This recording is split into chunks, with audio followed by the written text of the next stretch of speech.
Hi students, welcome to Ajitaha Free IAS Courses channel. In this video, let us continue our discussion regarding Ishwar Chandra Vidyasagar, Ishwar Chandra Vidyasagar, as a part of our series on most important personalities. Who was Ishwar Chandra Vidyasagar?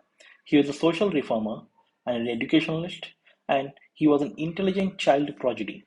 Though he was born in, he himself written in his own autobiography, though he was born in a higher caste, he had to face a lot of hardships with respect to finance and other social issues.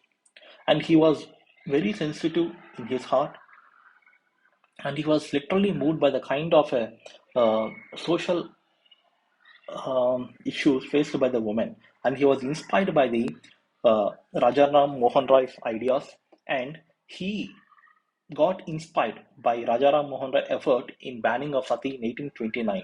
So he did lot of efforts to bring a law to legalize widow remarriage in 1856.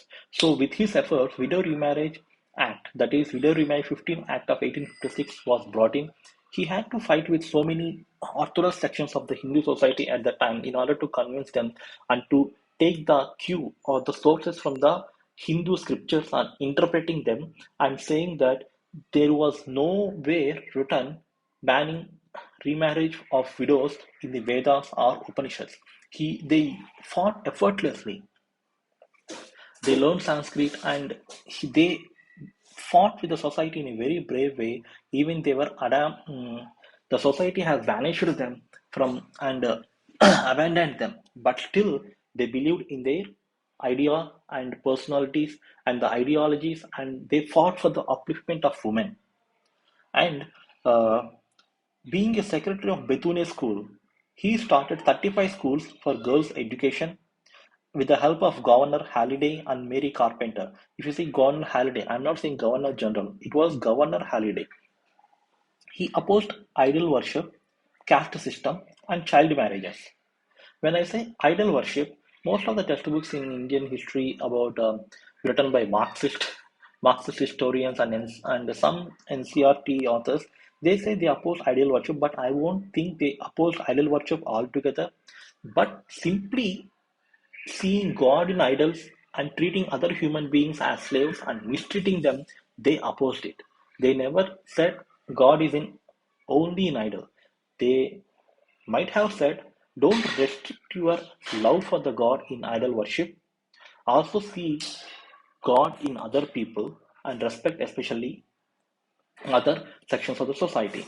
Okay, so maybe that was their thought process, I think, because they were the scholars of Sanskrit and they have read Upanishads and Vedas and interpreted and brought the most underprivileged sections of the society and fought for their rights. And he was also against Purda Pratha and corporal punishment. He supported women's education, widows' remarriage, safety of the girl child, and female emancipation, and he introduced Sunday as a working holiday in colleges and schools. For his effort, he was given the title Vidya Sagar by the Sanskrit College. He from the same college from where he studied, and he being an author, he wrote two Bengali books in Bengali language. One is Bahu Bibaha and Vidhava Vivaha, and he also did a lot of effort in modernizing the Bengali language according to the times. So if you have any other questions, comment. Thank you so much.